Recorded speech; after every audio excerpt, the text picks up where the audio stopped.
It's another moonlit night in the wonderful world of Warhammer, and though someone seems to have misplaced Morslib, the dead stir in their crypts all the same. Thyrus Gormann, former Supreme Patriarch of the Colleges of Magic, recently replaced by Giga Chad Gelt, has something to prove in this one, as he looks to channel his fury and fire against the legions of doom. Luthor Huss, the prophet of Sigmar, lends his powerful frame and fighting prowess to the cause, and it's good that he has done so, because the Doom Lord of Middenheim, one Dieter Helsnicht, has bound a powerful host to his will, one that will vastly outnumber the Imperials in the coming conflict. With Ulrika Magdova by his side, elite Blood Knights, and a horde of shambling undead, the Empire will need every bit of faith, steel, gunpowder, and magic they can muster to stop this tide of rotting flesh, which is why Thyrus Gormann is here. He's one of the best battle mages and generals in the kingdoms of man. He's held in high esteem by the Emperor Karl Franz and entrusted to lead armies and purge heretics in righteous flame. Today we're using the legendary characters and Mixer's Lord mods in combination, which is why we have this cool selection of new people to play with, and Thyrus Gormann is a seriously impressive caster, equipped with the Firestone of Agony and the Bright Sword, a weapon wreathed in the perpetual heat of the Flaming Sword of Ruin. He can also cast Conflagration, a cataclysm spell from the realms of chaos, unleashing the true power of Akshi. As his spells ramp up and he deals damage in melee, Burning Intensity builds his spell mastery, unleashing even more powerful magics. So needless to say, there will be some fireworks on display in this one, because Thyrus is a beast. He's joined by his own unique horsey companion and the standing state troops of the Cult of Sigmar, which have sent their very own representative to join in the festivities. Positioned amongst the cavalry on the Imperial right, Luthor Huss wields a powerful warhammer and divine zeal as one of the most legendary figures in the Empire of Man. He's a super-powered warrior priest essentially, with better abilities and combat performance than even an Archlector, fantastic support for any cavalry contingent, which the Cult of Sigmar will rely on pretty heavily this battle, because they've got 2 Knights of the Stubborn Bull, equipped with great weapons, and 2 Knights of the Blazing Sun, representing Myrminia, goddess of war. Huss certainly strikes an imposing figure. He's been known to root out corruption and heresy within his own church at the business end of his hammer, and many have called for his excommunication. But he is a leader of men, and the chosen of the patron god of the Empire. Volkmar shall not part with him, neither will Karl Franz. They'll be supported by creeping barrages from 2 Hellstorm rocket batteries, one of them the Sunmaker and the Hammer of the Witches, all 3 of which should put a lot of pressure on the undead straight from the jump. But across this wasteland march the armies of the Doom Lord, one of the most powerful necromancers in existence. Dieter Helsnicht was chosen as one of Nagash's Mortarks in the end times, so he's not some nameless conjurer of the dead. He is a scary boy, who quite often lives up to his lofty reputation and grimdark titles. Command over both Shaiish and Gur, the Wind of Beasts, his Staff of Flaming Death lets him start deadly blazes, while he passively removes terror from enemy monsters. The Chaos Rune Sword he wields causes nearby enemies to rampage and tear at their own skin, so he can effectively root enemies in place, while his Blood Knights maneuver for the killing blow. And like Thyrus Gormann, not exactly an impressive stat line, but more than makes up for it with his utility and casting potential. Pretty cool model as well, kind of that classic vampire aesthetic, even though he's not actually a vampire. You know who is though? Ulrika Magdova, the Kislev queen and love machine of one Felix Jaeger, back in the day anyway. Now she's been converted into a Lamian creature of the night, a vampiric seductress with a powerful range attack, self-heals and buffs that lower her defense, but increase her offensive potential. Kind of a unique role and archetype for the undead. Vampire counts obviously don't typically have ranged troops, but I'll definitely be curious to see how she performs in this one. And again, a really cool, distinctive model. Pretty clear right away who this character is, even if you've only kind of tangentially heard of her in passing. Quite a famous lass. So those are the builds for the rest of the Vampire Counts army. Bunch of Crypt Horrors, Graveguard, couple Cairn Race and a Black Coach in the center, Blood Knights on the flanks, and a whole lot of shambling undead. So let's get this popping. The great thing about the Sunmaker is that you are pretty much always going to be able to fire all of its ammunition, because it gets that stuff out right quick. Pretty much tailor-made for immolating vast swaths of vampiric infantry. And already, first volley, 62 kills. Not bad. Now, there is a lot of chaff, so the kill counts here are going to be inflated. We are playing on 40 unit cap battles with more funds than usual, just for a more cinematic experience, obviously. Bigger armies, the better, as I like to say. And Thyrus Gormann will be watching as the Sunmaker turns night into day and scours the beast from this accursed land. That's only stage 1, these opening volleys. Clearing out the chaff is important, obviously, arguably even essential, so that Luthor Huss and his cavalry wing can do their bloody work. But this vampire army has some powerful elites, and the Empire doesn't have much in the way of single target damage outside the Hammer of the Witches and possibly Luthor Huss's dueling ability. So handguns and huntsmen are not on the field. They can be a bit ill-advised against the undead just because it's so difficult to keep them online. But that does mean that the Empire is lacking in certain elements of firepower that would make it easier to kill Crypt Horrors, Black Coaches, Theater, and the like. Now you will notice this battle that Thyrus Gormann is not going to do a lot of casting at the start. That is because he cannot use his Cataclysm spell, Conflagration, unless his Winds of Magic pool is above 15. So he's going to wait for a good opportunity to cast that, because once it drops below, if he doesn't have the Firestone of Agony active, it can be difficult to get back above that threshold and cast that really powerful spell. So he wants to lead with that. He will wait for an opportune moment on that front, and then the rest of the spells will start coming forth once he starts building up that burning intensity from his passive. Thus far, the Hellstorm rocket batteries have been absolutely brutal. We're seeing a bunch of the chaff for the vampires already drop below half HP, and it's up to 130 kills or so. Line of sight is slightly an issue for the Empire, though. You can see that on this barren wasteland, there are a lot of divots and crests that kind of make it difficult for the artillery to get perfect line of sight. Nice fireball. A couple good volleys from the war wagons on the flanks as well, taking the Black Coach down to half HP. Should be able to retreat and get healed up by Invocation of Nahak, but we've already seen Dieter Helsnicht cast a couple of those, and that is not a great way for the Imperial State troops to get involved in the early stages of this battle. Accuracy has never been the Hellstorm rocket battery's forte, and few of them will be sent to meet their maker in the afterlife, exploded from behind, and blue on blue friendly fire is always an unfortunate business. Yeah, you can see that the Sunmaker is kind of positioned on the downslope of that hill, trying to fire over the top of it. Might get some more friendly fire here before all is said and done. The other Hellstorm rocket battery continuing to pound in from the other side. Halberds are not going to wait for the Crypt Horrors to charge into them. They're trying to shoot the gap, so a countercharge is what will be required there. Luthor Huss, Knights of the Blazing Sun, and Knights of the Stubborn Bull are waiting in reserve for what these Blood Knights do, and they'll have to play very defensively, because even with the support abilities from the Prophet of Sigmar, fighting 2 units of Blood Knights will be an extremely difficult proposition, who have only gotten better with the jump to Immortal Empires. Out on this flank, some isolated Skeleton Spearmen being run down by a rear charge from the Knights of the Stubborn Bull, and with a hammer and anvil from the Knights of the Blazing Sun, could crumble them out pretty much immediately. But in the center, expect the vampire counts to give better than they get.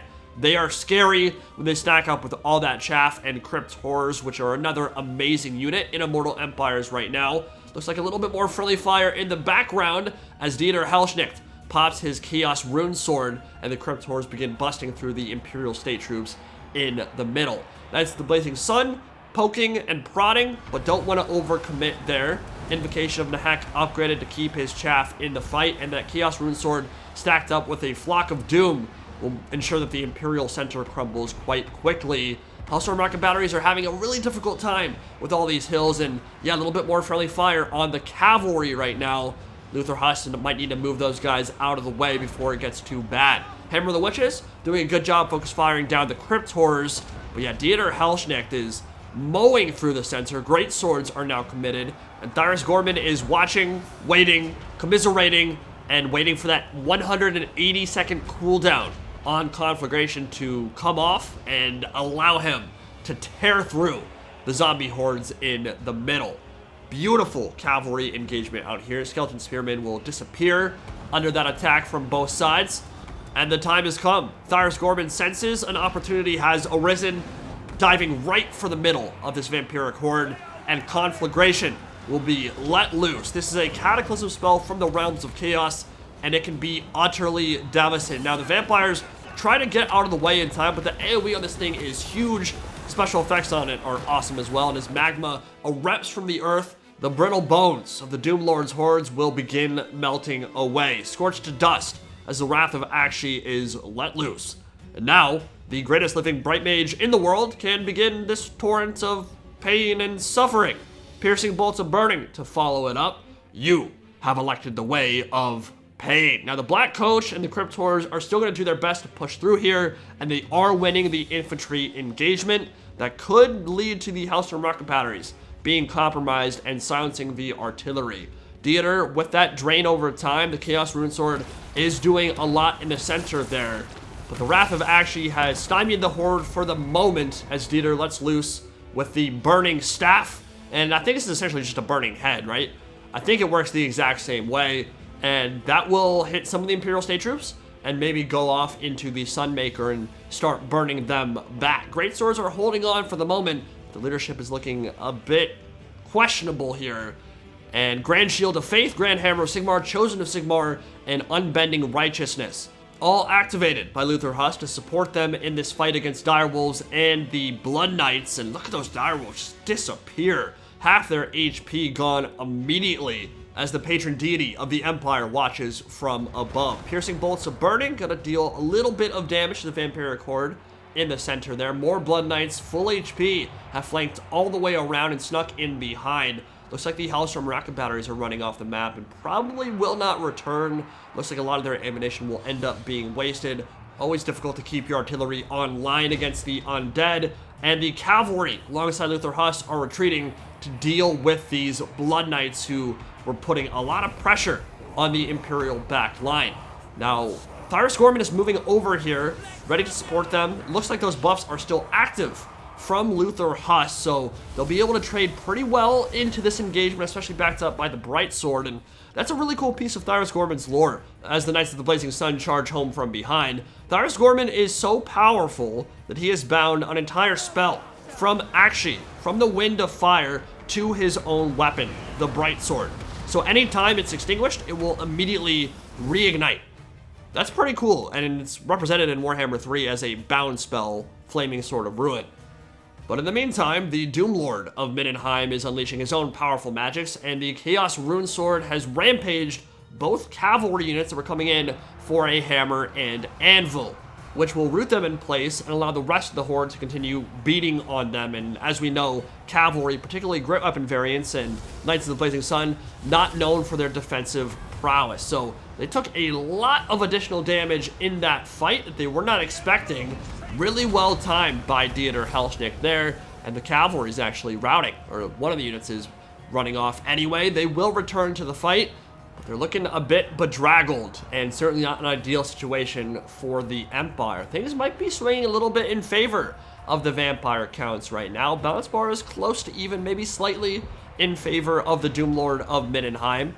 Cavalry in the back is patrolling and wisely retreating from the Black Coach and the Crypt Horrors. No reason to engage them at the moment. Blood Knights did dive into the rear and finally shut down the Hellstorm Rocket Battery crew from the Sunmaker, but they had already fired all their ammunition, so not exactly a big loss. Blood Knights are realizing they're in a dangerous situation now, and the War Wagons are killing a lot of the Crypt Ghouls and will soon be able to fire their armor-piercing ammunition directly into the hides of the Knights of Blood Keep, who do have that innate 15% missile resist, but will not enjoy being shot in the flank by War Wagons. Now, Ulrika Magdova, haven't called her name this game, and maybe that's why, you donkey. Hit your shots. You're like 2 feet away. That's embarrassing. What the hell are you doing? She has accrued next to 0 value at this point in the match, 6.5 minutes in, but we do have a ways to go, so perhaps, like Luthor Huss and Thyrus Gormann, who have left their mark on this battlefield already, she will be able to start turning the tides with some good shots into the expensive single entities for the Empire. Gorgeous Flamestorm in the center of everything. Might have been good to wait a few more seconds there because the Vampire Hordes were getting really blobbed up there and it could have really punished them, but still gonna rack up a ton of kills, clear out a ton of the chaff for the Vampires, and potentially, even though it's clear that the Empire infantry has been overrun here, 1 or 2 more good casts from Thyrus could allow the Empire to get back into this game. Man, yeah, a good Flamestorm there, a better Flamestorm than that one, not that that was bad at all, could have really put the hurt on the undead in that situation. Now, the Knights of the Stubborn Bull with their great swords, backed up by a bunch of spears and state troops, have overwhelmed the Blood Knights here, who can't seem to get away now that Thyrus Gormann and the rest of the cavalry are coming in from behind. Oh, it's a gorgeous fight for the Empire, and I believe that might be, that's 1 unit of Blood Knights gone. I think the other one is still alive. Yeah, right there. Only reason it's still intact is because of Invocation of Nahek and the Hunger, which of course is new in Immortal Empires for Blood Knights. It gives them a lot of regen. when they're fighting in sustained melee combat, especially because they already have good stats and a lot of armor, so it's never been easy to kill them anyway. Poor Sigmar's sons, they have been forsaken by their god and will not feel the loving embrace of more in the afterlife. It's looking like they might join the swelling, shambling masses of undead who are looking to assail this new defensive position that the remnants of the Imperial Army have taken up atop this hill. Can Thyrus Gormann and Luthor Huss hold the line? Can they kill what remains of the Doom Lord of Middenheim's army? Yes, a decent amount of troops remaining, but for the Empire, the infantry selection is looking very thin. There are a few stragglers out on different sides of the map that might be able to rejoin with the main army. Some kind of visual bug from Flock of Doom or the Chaos Rune Sword is still over the remnants of those great swords for whatever reason. They are not being affected by a spell at the moment. And the Empire looks like they might descend from the top of that defensive position and assail the zombie horde once more. Blood Knights waiting in reserve. There are some Graveguard and skeletons remaining. Crypt Horrors in the back who are regenerating as this battle progresses. Ulrika Magdova is one of the only shooting units remaining. I think both war wagons are still alive, but one has been forgotten about up near the edge of the map. Doesn't have any ammunition remaining anyway. The other one is positioned just behind Thyrus, firing into the high-value targets as these armies clash once more. They both reset. Now they're ready for round number 2, and it'll be a frontal charge from the Knights of the Blazing Sun and the Knights of the Stubborn Bull. Cavalry on both flanks charging in, immediately retreating to keep that cycle charging going. Don't want to stay in sustained melee with any of these cavalry units. These Knights are not well known for their staying power, but Luthor Huss should probably link up with them, honestly. In the center, this is where he can get some great Grand Soul Fires and bombardments, though. This is where those spells from Thyrus Gormann can potentially turn the tide. Piercing bolts of burning raining down, but the vampires are pushing forward.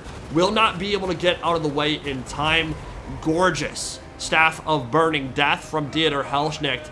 That's gonna hurt. That's a -8 leadership penalty, stacking up with all the fear and terror from the rest of these units. I think the Black Coach actually crumbled out earlier, but there is terror coming in from the Cairn race, who are pretty healthy at the moment and starting to look like a mass rout for the Empire. They're losing a lot of their units here, and those Prophet of Sigmar buffs would be hugely beneficial. Benediction and Divine Righteousness from Luthor Huss would have actually given them immunopsychology so that the fear and terror would not have kicked in, but he doesn't have a lot of mass on his warhorse, so pushing through this many undead is difficult for him, so he wasn't able to get in the right position to prevent that mass rout. Bounce bar has swung in the Vampire Count's favor, but this is far from over because Thyrus Gormann still has plenty of winds of magic to work with, and another Flame Storm carving a path through a huge section of Dieter Helsnicht's horde, and looks like the Doom Legions are also running out of steam. If they can snipe out Thyrus Gormann here with Huss or rather, if they can snipe out Dieter Helsnicht with Thyrus Gormann and Luthor Huss, if they can strike the head off the snake, then the undead army might crumble out, and the Empire could steal victory from the jaws of defeat. Well played from the Crypt Horrors, though, realizing their lord is in danger, coming over with their mass and their armor piercing and poison to help support, although I think Luthor Huss might be immune to contact. Actually, no, that's Core Hill. That's the next battle. You'll see that in the next battle. Core Hill is immune to contact effects like poison.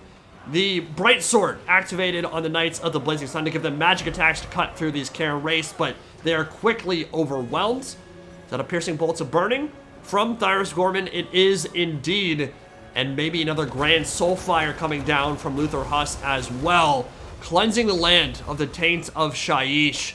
But the Vampire Counts are hanging on by a thread here, and they have a mostly full-strength unit of Graveguard and Ulrika Magdova, who's fired only about half of her ammunition. I think she was having the same issue the artillery was, just trying to get line of sight with all the divots and dips and all that stuff around on the terrain on this map. Just not able to fire as much as she'd like to, and she hasn't done a whole lot, despite look cool. Nice fireball from Thyrus Gormann, but I say nice, it actually just hit the war wagon, so pretty much the exact opposite of nice.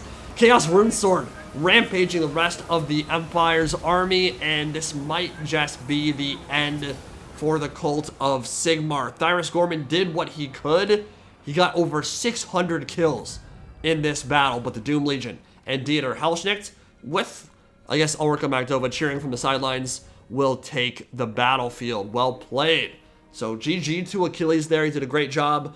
I did what I could with my Imperial army, and overall, I think I played that pretty okay.